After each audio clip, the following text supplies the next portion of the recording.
Well, hello everyone. Welcome to Libraries of Response, session 130 in our series. We're well into our sixth year of these sessions, as we call them, talking about kind of all the challenges, not all the challenges, but some of the more pressing, if not existential challenges that society and therefore libraries face. And all began with COVID, of course. Uh, and the global phenomena that represented, uh, that we've all been shaken by. I was just looking at an article that sort of described the sociological impacts of that, not just the economic and the health, but how that bottled us all up. This is kind of a US perspective, bottled us all up. And then there was the Floyd murder, and people took to the streets, and it was a big upheaval. And then there was a reaffirmation that we needed to stay locked up, and there was a backlash to that. And so you had a backlash to these two forces, which have kind of risen up and created a lot of conflict in the US since then. Thank you, COVID. So let me get underway here with the slides.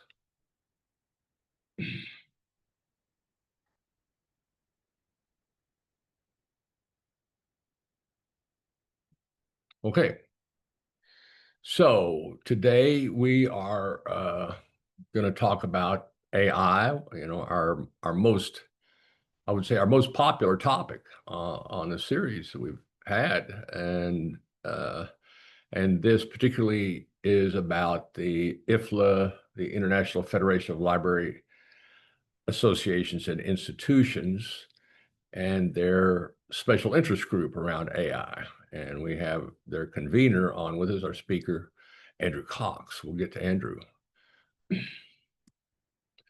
So my name is Don Means. We are the Gigabit Libraries Network, your producer of Libraries in Response, hosted by IFLA, our longtime partner, based in The Hague, and just an extraordinary organization that helps tie the world's libraries together, mostly through the national libraries or national library associations. But it's a vehicle for collaboration and communication, which we think has even more potential than it's currently being realized. Andrew is a senior lecturer in the Information School at the University of Sheffield and the convener of the IFLA AI SIG. And we'll get to Andrew in a moment. Supporters, the New Jersey State Library, the Texas State Library,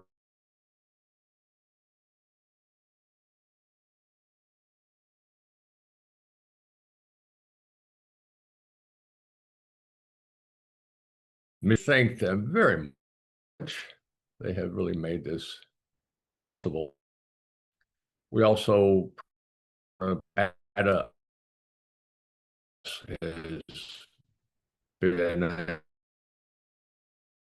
not this year. They're sponsoring much of anything this year. They do great work.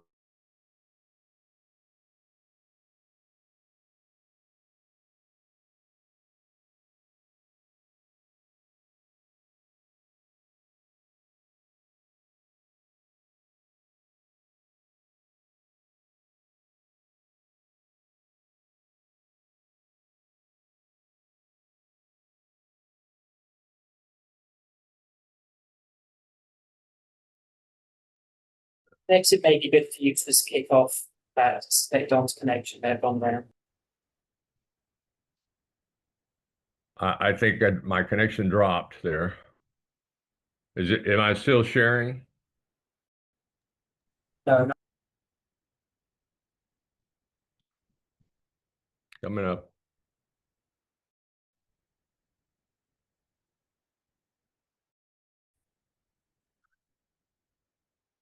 about that.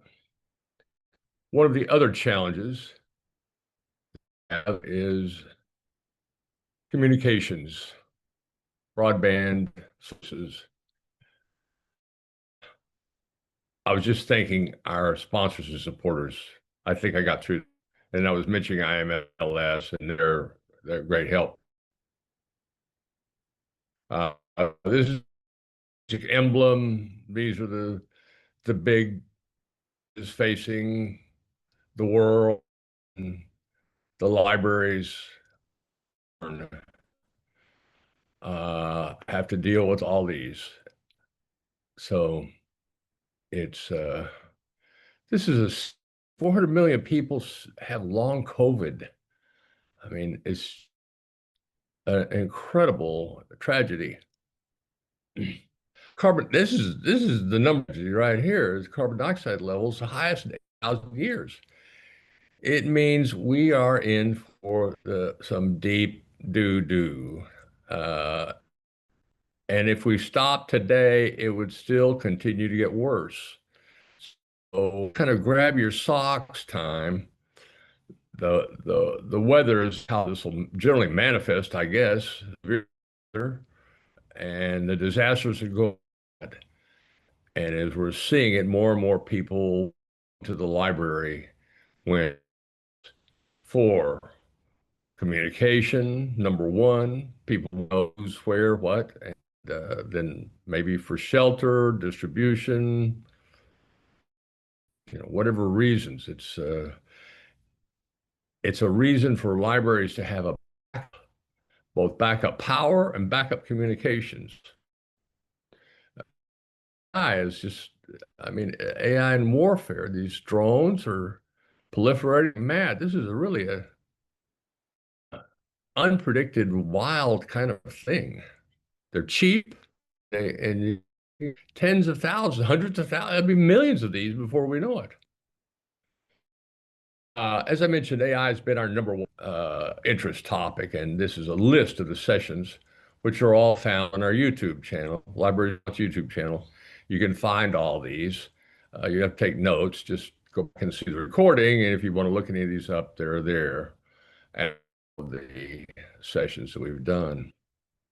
So this is a little different take than usually we talk about when we're talking about AI as as an artificial intelligence. This Bratton, professor of technology philosophy, is offering an alien rather than artificial intelligence. And it's kind of the point that there's a natural intelligence in the natural world. Things have solved incredible problems, kind of scale and way than we do as humans or as these machines do, but that all of those together create a composite, a so-called planetary computation. Extremely interesting stuff. Maybe recommend diving into it if you can at all. Upcoming, we've had a bit of a summer break, and we'll take a little more break. But next week we've got David Lankus on. David is at the iSchool, University of Texas, and he'll be discussing his new book, just came out on Death, AI, and Librarian. I think I've got the title triptych. So that should be interesting. It's always interesting to have David on. After that, we have the chief of staff for the Internet Society, Dan York, will be coming back about the evolution of satellite communication, which is growing, of course, and part of the new mix in terms of the BEAD program. It was not eligible, now it's eligible. And so what does all that mean? We have the president of the Rockefeller Brothers Foundation coming on at the end of August. We have the former head of international communications for Baidu, the Chinese search giant will be coming on, and we'll be exploring climate of AI.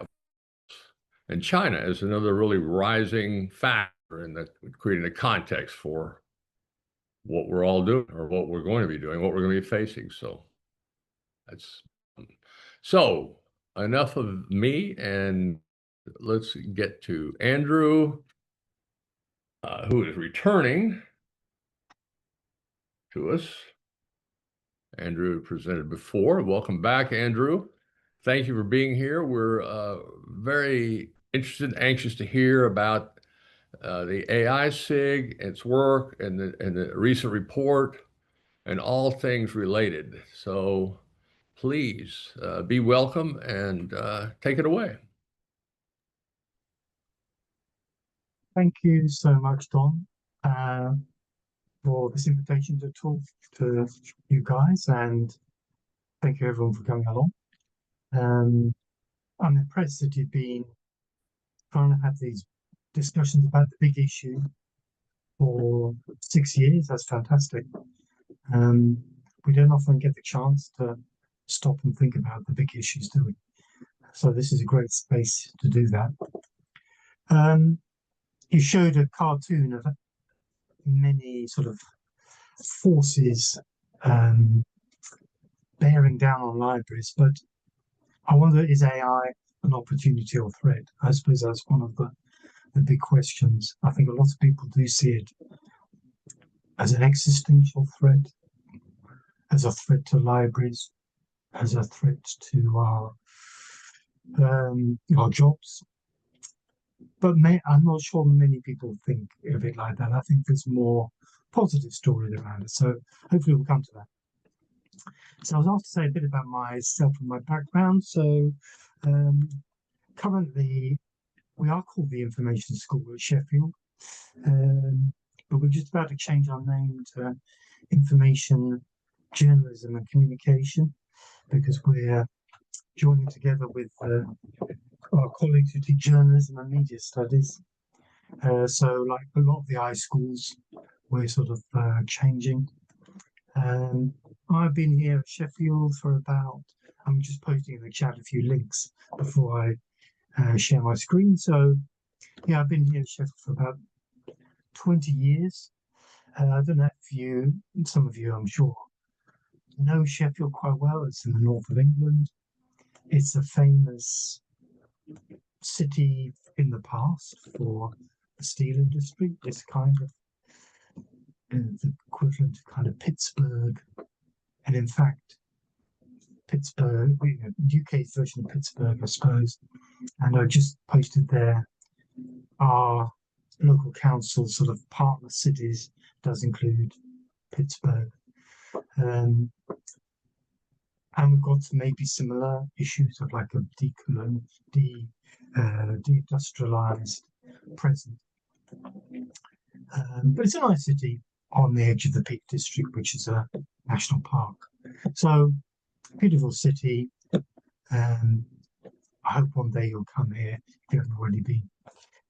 So, a bit about myself. I suppose back in 2017 or 2016, maybe, we had a project which was about the future of libraries, academic libraries. And one of the big themes that came up was artificial intelligence at that time. So we did publish a paper that's been quite widely cited, going back to about 2017, when various interviewees that we talked to, both in the UK, States, and elsewhere, have been saying AI is going to be a really big thing for us. So we speculated a bit in that paper, and we've been speculating ever since, really.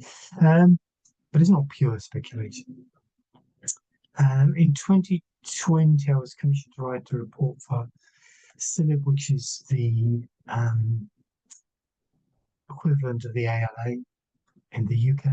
It's the probably perhaps the oldest library professional body in the world. CILIB. I was commissioned to write a report on AI for them, and that got me further into AI. Basically, I've been sort of rather preoccupied with this topic for ever since. And I'm going to post into the chat a few publications, like a recent book and so forth.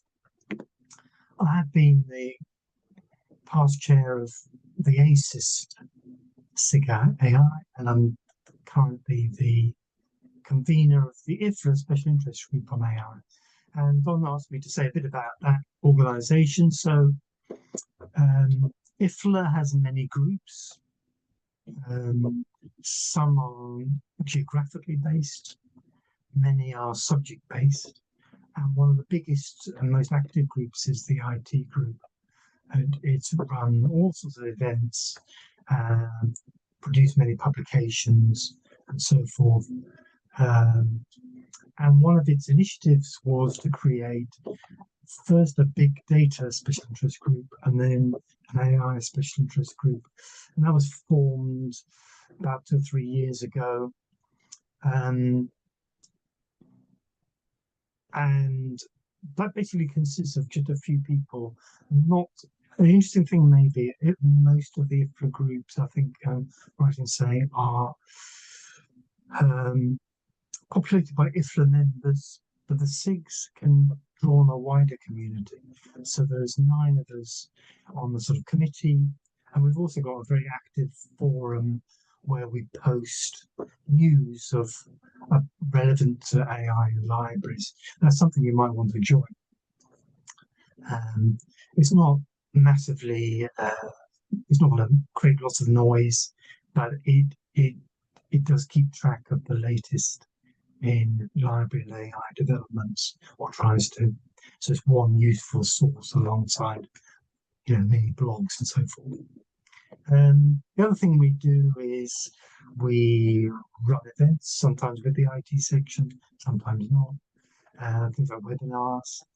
And I suppose the core of how I see the group is the great thing about IFLA is an international organisation. It talks across the different library domains as well. And sometimes it feels like, well, academic libraries in Europe and America have a very loud voice. But I hope that the IFLA Special Interest Group is a little bit more for all sectors, not just academic libraries, school libraries, health libraries, government libraries. And it's not just for Europe and America, the kind of dominant voices sometimes in the library world, but it's also for, we recently were involved in a conference in Chile, another one in Qatar. So it's nice to hear those other voices talking about the impact of AI. That's how I see the purpose of the group, is really to speak up for a wider audience, albeit I'm from the UK, and much of our work is in English. It would be nice to broaden that out into other languages. So I think, particularly because AI is predominantly being developed in the English language. So that's a little bit about me, a little bit about the group. The main thing I've been invited to talk about, really, though, is a new publication that I just posted in the chat here, and I will share my screen in a moment to show you it. It's we've called it an entry point to libraries and AI, and what this came out of was there was IFLA were reconsidering their Internet Manifesto last year. There's a lot of discussions, and AI obviously came up quite a lot in those discussions. There wasn't really room in that bigger document to say everything we wanted to do about AI. So we decided to try to kind of an annex, let's call it an annex to the Internet Manifesto. specifically on AI. We weren't sure what we were going to call it. In some of the texts we refer to it as guidelines. I did toy with the idea of calling it a toolkit, but we realised, or a playbook. There are many things like this out there in the AI world, playbooks and guidelines and sets of AI principles. We didn't really sure 100% what to call it. We called it an entry point to libraries and AI. And well, the purpose of it is really to get people, they might be working in a small library, a solo library, you know, in Africa, they might be working in a school library in Latin America. You know, everybody needs support thinking about these big questions about AI, and it's not always that easy to get hold of advice. So this is kind of an entry point, orientated less to telling you what to do, or we avoid the term guidelines, much more to promote discussion. So let me just, I will share briefly the document on screen, just so you can quickly see it. So if you haven't already downloaded it, what we say is, well, as already we've kind of started to discuss AI, maybe it's a challenge, maybe it's highly beneficial. It seems it to have a lot of potential to improve access to knowledge. If you take AI as a whole, and perhaps don't focus too much on generative AI, but it's also got all these ethical issues around it. So it's trying to help library staff at any level sort of navigate some of these issues. And so what we did is, I guess, Maria and I, who authored this, we started with a first draft. It went to some of the top experts in IFLA. They got a round of comments. Then we put it out much more widely within IFLA. It got a lot of comments again. And we tried our hardest to balance all those inputs to produce this document. And as I say, yeah, I think it's meant to promote discussion, more a tool to support librarians rather than sort of the answers. So the very first part sort of tries to scope things out. It says, well, libraries have some sort of role at 6 different levels. It's about developing or licensing AI for our own services. It could be training AI, somehow, in the management of data to train AI. It's also about AI literacy, obviously. It's about advising our wider organisation that we sit in about information issues, which often are not the most understood ones, and generally for advocating responsible use in society. So we thought there were 6 different levels at which libraries should play a role. I guess one of the big controversies in writing the entry point was around our stance. And I feel, yeah, there's a dilemma here. Particularly generative AI throws up so many dilemmas about, well, it's great for accessing information, but it's also pretty useless at giving us information. And it's pretty good for learning, but also pretty bad for promoting learning. It's potentially good for the environment, it's good for society, for science. It's also pretty bad potentially. So, but we wanted to give a sense of the balance. So we talk about AI in very general terms. AI is behind digitization, fundamentally. It's about describing content at scale, which surely is central to what libraries do. It's about things like recommendation, adaptivity, personalization, AI's great at summarization, data analysis, translation, interactivity. So AI lies behind a lot of these technological benefits. But of course, there are a lot of issues. We weren't trying to give like a comprehensive, literature review of all the uses of AI, but we referred to some here. And the next section is about the bit that is probably key, is the possible risks. So we identified kind of 14 risks, whether that's enough risks. Some people say not enough. So maybe some of the risks are just enough to stop you using AI at all. I know some people take that stance. I don't necessarily disagree with that, but the purpose of the document is to stimulate discussion, really. So we say, well, what are the risks? Well, perhaps it's the hype.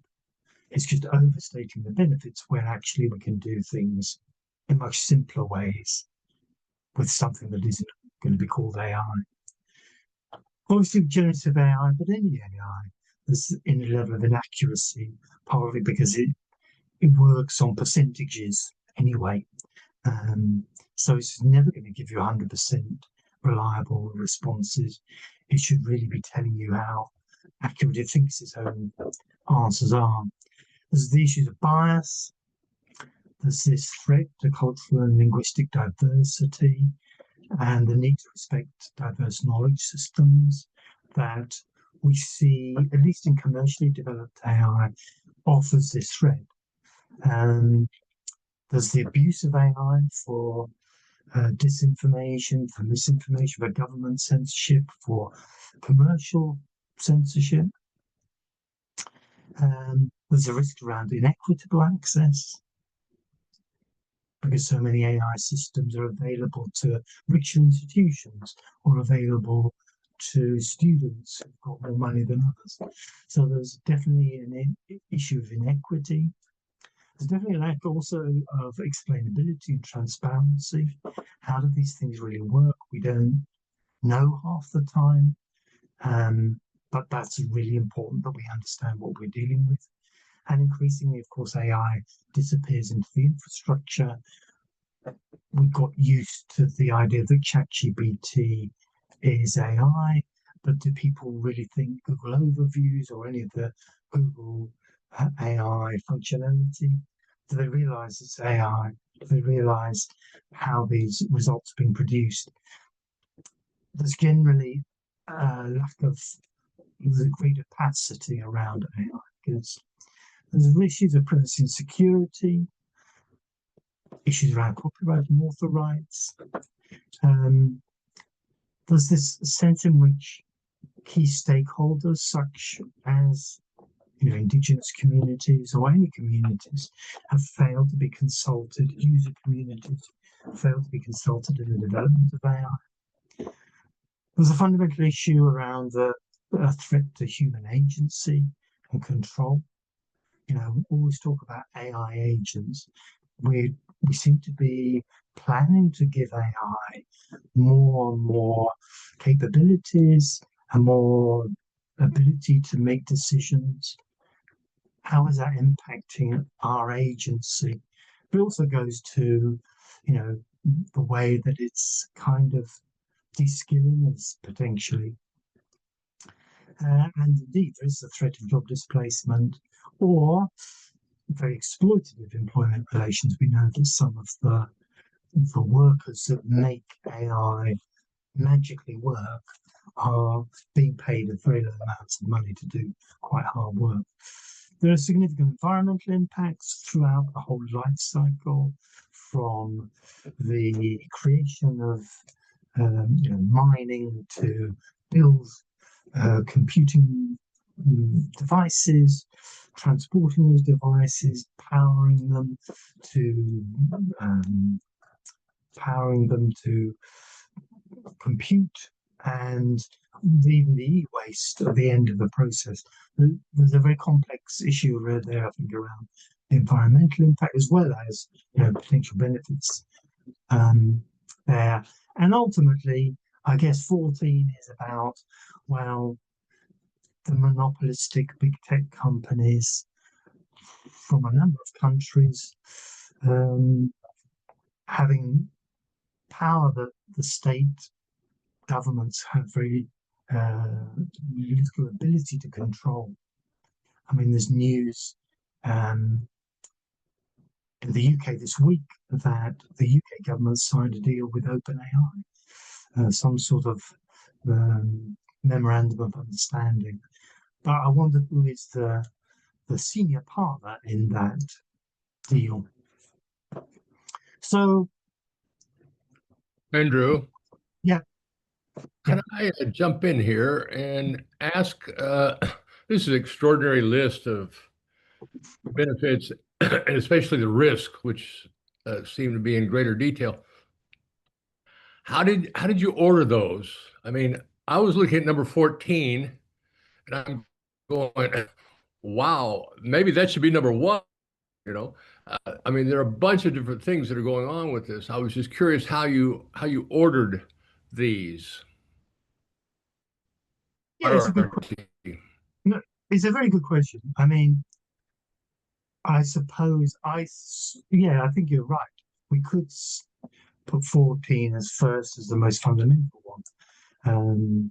I think we put it last because maybe for that reason, that when you work through all these more pragmatic issues like inaccuracy, then you still got these deeper issues around environmental impact, social impact, uh, the sort of imperialistic tendencies of certain companies. I think that's why we put them towards the end. It's not a sense that they're less important. But you're right, and you're also right to comment that the risks are more detailed in their elaboration than maybe the benefit. And maybe that's a mistake. I'm not saying this is the perfect document. I'm hoping there's going to be multiple versions No, of it. no, you say that up front. I think your disclaimers are really well made in the beginning. This is not a how-to book, but an environmental scan to help people look at the various relevant factors.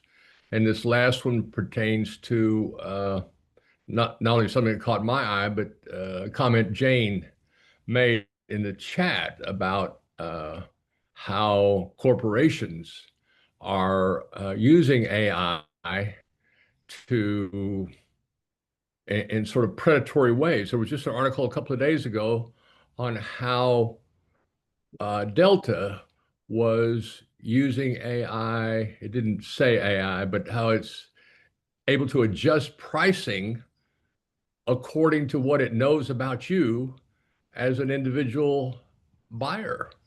It can analyze your interest level, you're traveling alone, you're traveling with someone, knowing your susceptibilities to offers that it's kind of frightening that we're up against so much information through that these companies have, and they do not seem to be the least bit hesitant to use it.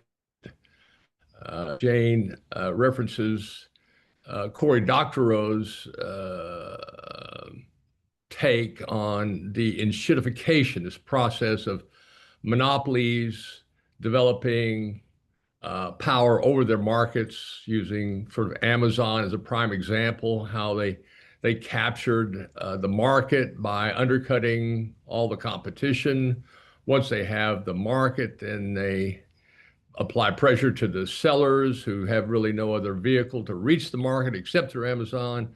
And then they start extracting value and quality on services to serve the boards.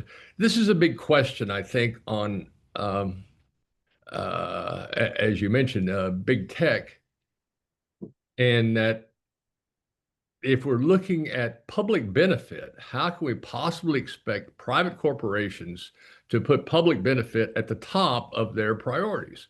Their top priority by law, by certain in their incorporation documents, is to serve the best interests of the corporation. generally mean profitability. And so when it comes down to it, that would be the choice they would make.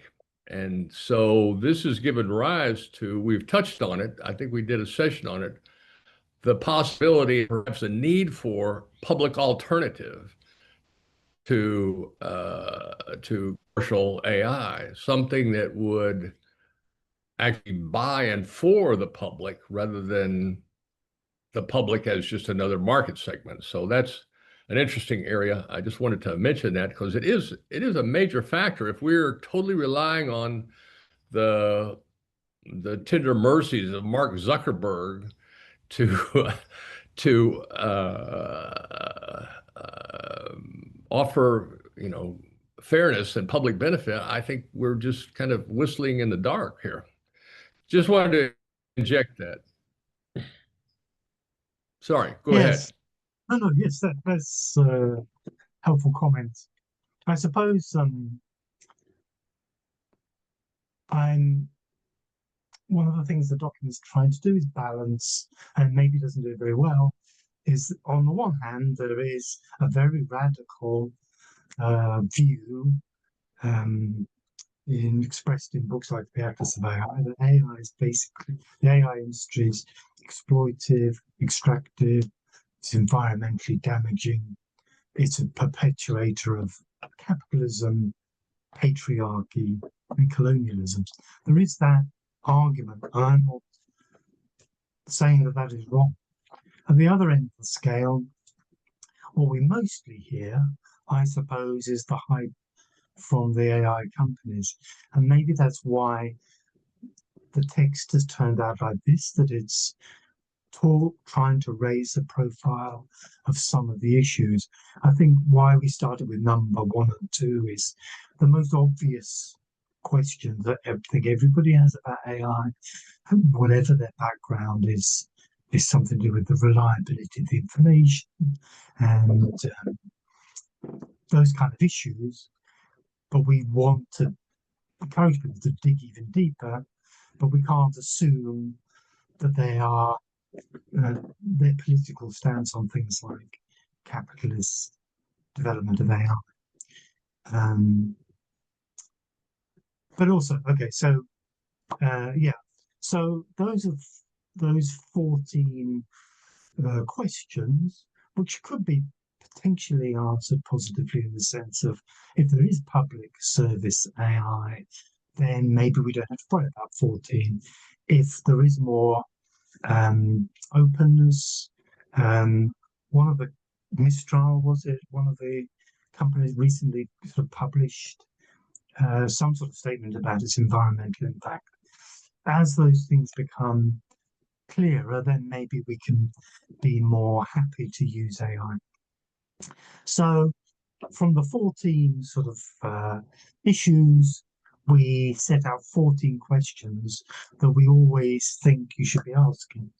Some are very practical, so like, is it going to be accurate in the information it gives? But some are more fundamental, relating to the later things like, well, what do we know about how stakeholders are involved in developing this? What do we know about the market position or the profit motive of the company developing? And what about their general policies on corporate social responsibility? What about environmental impact? We should ask all these questions all the time. And it isn't exactly a checklist. I think there are some out there more like a checklist. These are more points to debate. And that brings us to the second part of this document. That's really trying to develop some scenarios of AI use so that we can debate whether we think, oh, okay, so we've got 3 that are in this document. One's about, okay, how do we support library users to actually use generative AI responsibly? So that's the kind of AI literacy question. So what we're trying to do is have that very simple scenario. It's very short. it's available for discussion, and then the 14 questions relate to that scenario. We've got to work through those questions to become satisfied that we've taken the right approach in that scenario. So scenario 1 is supporting library users to use generative AI responsibly. Scenario 2 is library staff use of generative AI. And scenario 3 is using AI to support metadata creation for library material.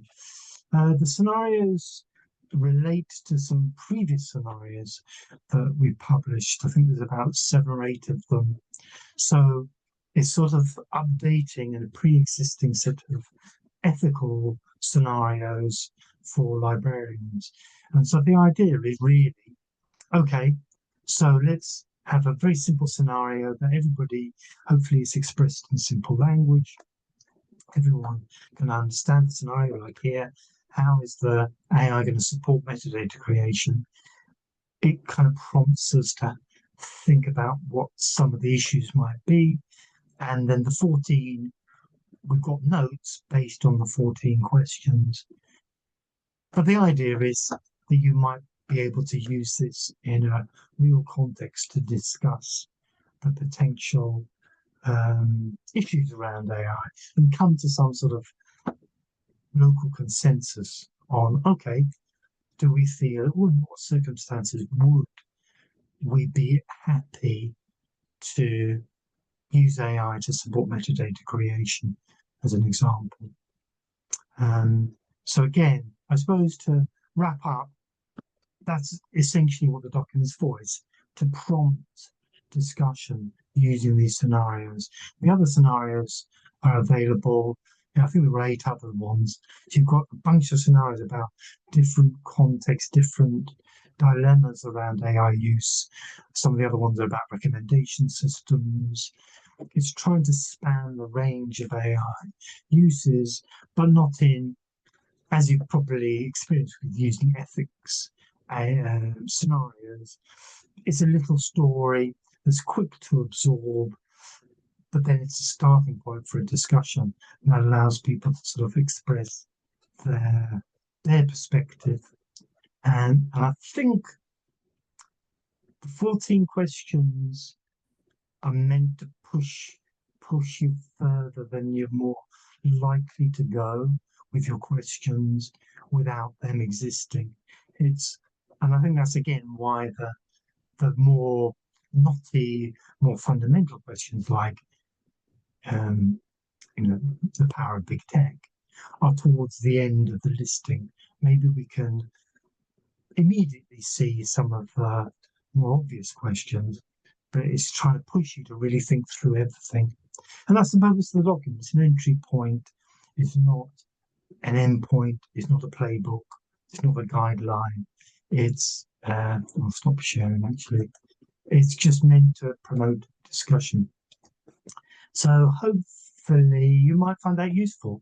I'm really pleased that IFLA have put it out.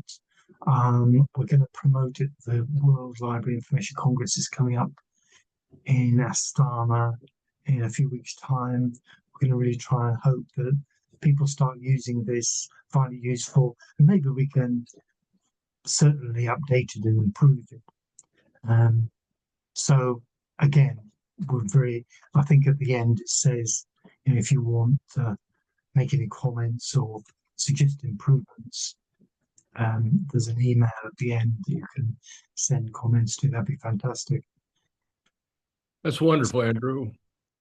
And it represents some serious work at organizing this this phenomena, if we can call it that, which is so complex, has so many branches to it.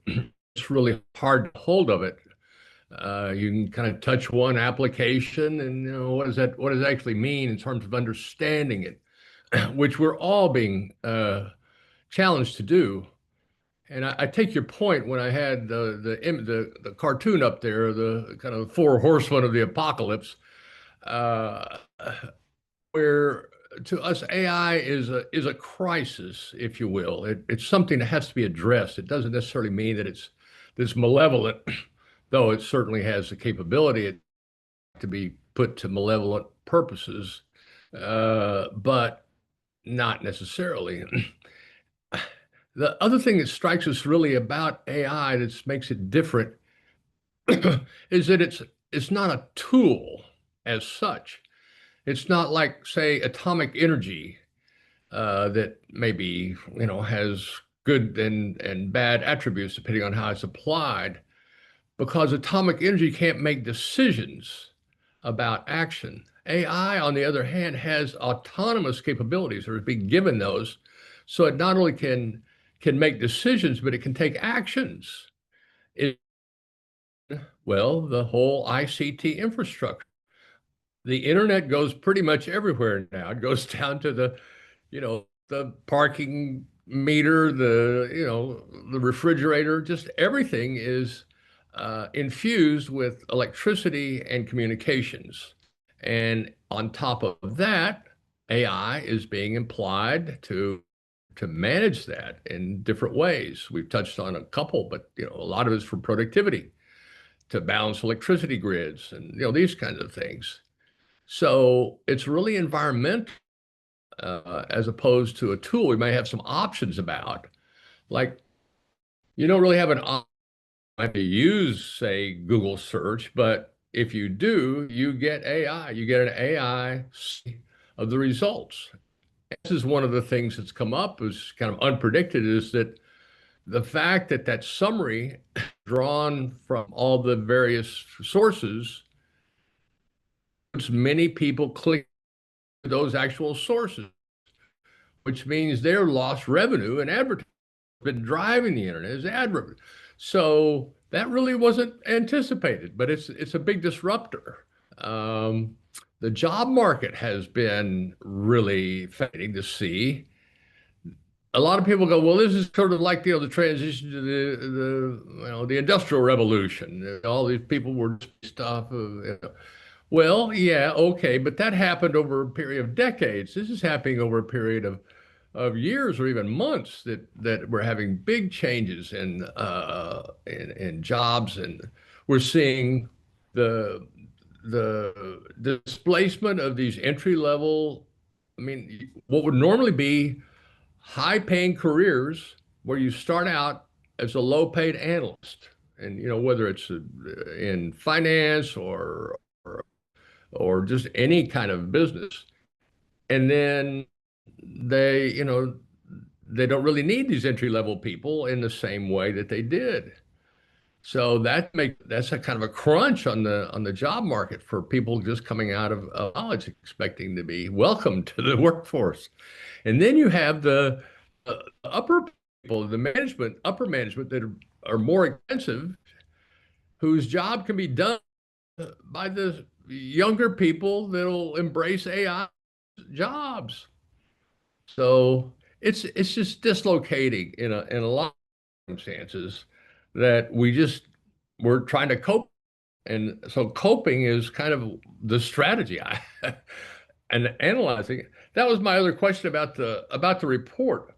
It's extensive, if not exhaustive, and so it seems like it's built for people or for library systems that can really delve into so much detail. Is there a opportunity or a reason to generate some simpler version, summarized version for the smaller systems to kind of, okay, what are kind of the three or four most productively sort of address? Come up a issue idea? That's a good question, but I think this is actually the minimum number of questions. You could have come up, I mean, yeah, particularly with generative AI, I think there's 3 or 4 things that maybe come to the forefront of our mind. But we've also got to think backwards to AI that we kind of accepted, that like recommendations and so forth. and forwards to things like agentic AI that are seem to be coming along. So it's trying to push us to think a bit bigger, but not make it too complicated. I think you're right, Don. It's such a overwhelming agenda with so many different unexpected, unintended, disruptive effects, that it's hard to get hold of. And this is just like one attempt to kind of help us navigate that a little bit. I mean, I often turn to the what are they called? Search Libraries ethical principles document.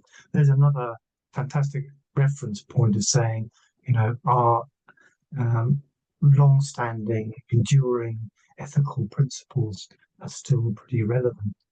And on top of that, we should know AI, no human, no AI. But so we need a few of these sort of things to cling on to as the whirlpool swirls around us, I suppose. It's just one sort of attempt to help us navigate a little bit. Yeah, I'm glad you mentioned ethics. It's this is kind of a role that we've been really interested in. The various opportunities for libraries to contribute to the general wider conversation, and ethical use of AI is certainly one of those. Copyright issues. I mean, there are quite a few where libraries seem to be ideally suited to offer reasonable ethical uses and to help guide people.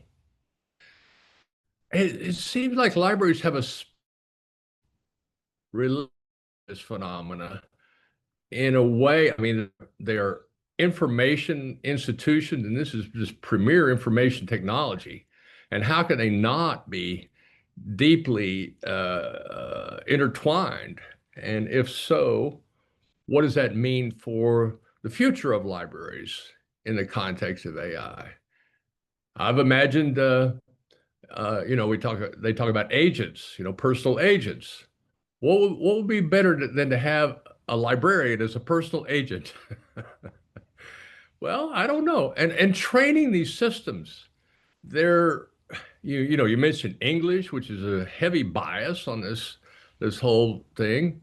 But having librarians act as as trainers to guide the development of a model seems to be really fascinating notion. There's so many different things to explore with this, and libraries seem to be in a unique sort of central position to do that. It's really an amazing stance. One just gets us completely juiced up.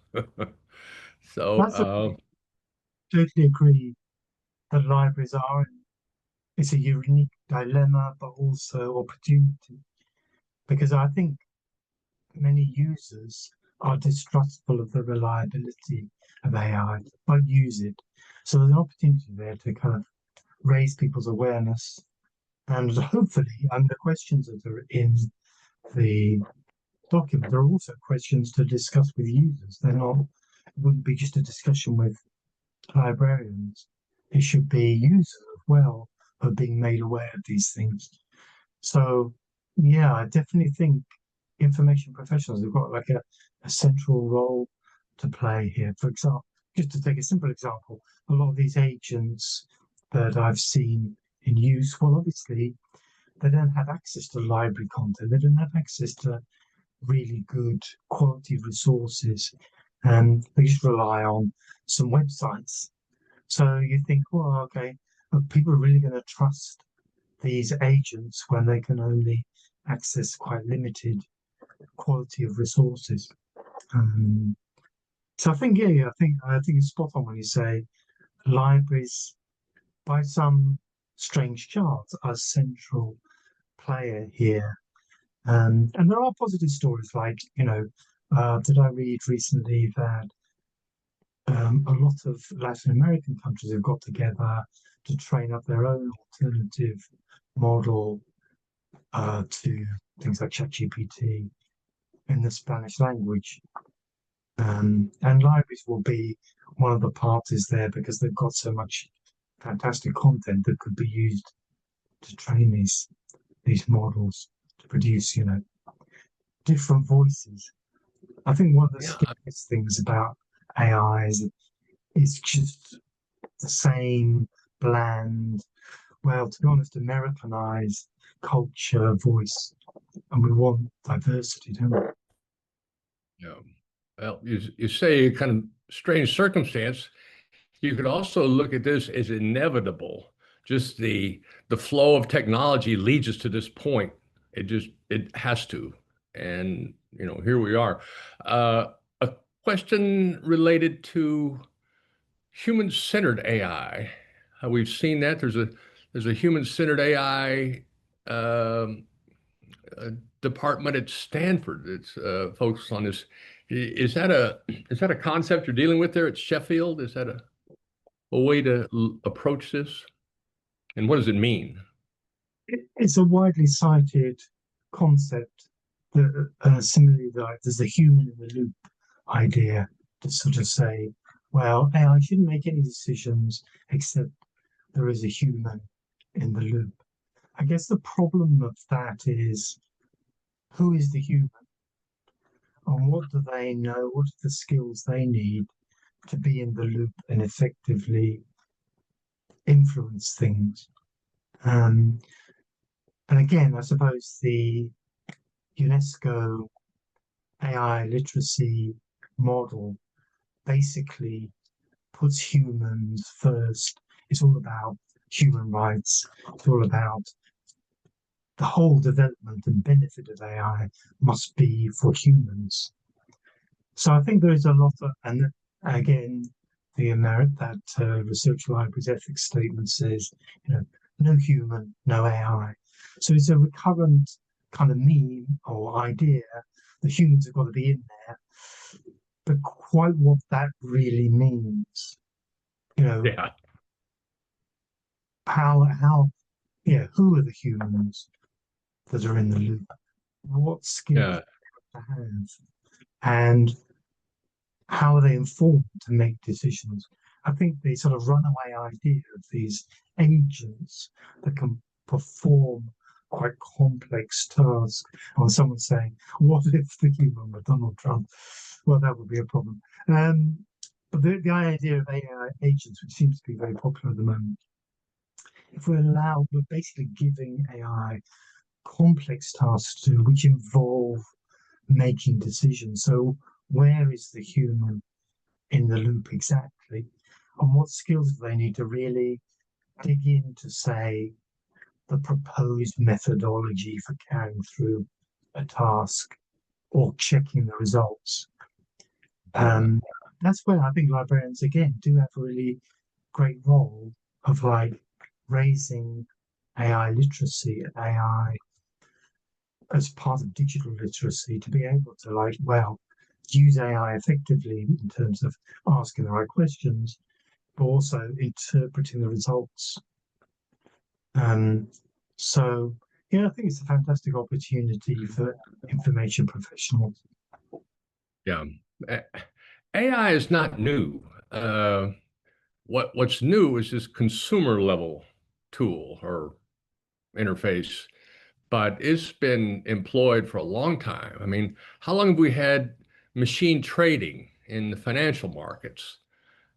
They're taking action based on certain parameters, which are highly variable. They're making decisions is the point. What decisions do they get to make? I mean, the point that they're fast is a powerful thing.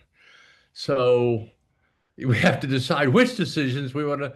We don't want to let them decide launch on warning, but we do want to let them decide certain kinds of things that are sort of rudimentary. But there's a lot of gray in between, like credit ratings and all these kinds of things. It's a big issue, big challenge about what to let on, how to decide what to let it decide on. We are. Um, Andrew, thank you so much. Give us a closing statement on this? A good closing statement. We need discussion. This has been a great discussion place about the big issues that you've set up and you've been working for 6 years. This is this small document is just trying to prompt more discussion among information professionals. Hopefully, it's useful. It focuses very much on ethics and but also practical benefit. But hopefully, it will just generate more discussion. I think that's what we should be trying to do. I think that's terrific. I think that there couldn't be anything more helpful and potentially useful than having international collaboration of librarians around this issue, these circumstances. It's not unlike COVID in that sense. It has hit everywhere all at once, and you can't just do this as a local phenomena. You have to engage it as a global event. And so thanks for taking the initiative and leading on this. And we'll look forward to keeping up and checking in with you to see how things are going and helping develop the SIG itself to the extent that we can. So thanks very much. Thank you. Brilliant. Thank you. Okay, we will call that a session. I can.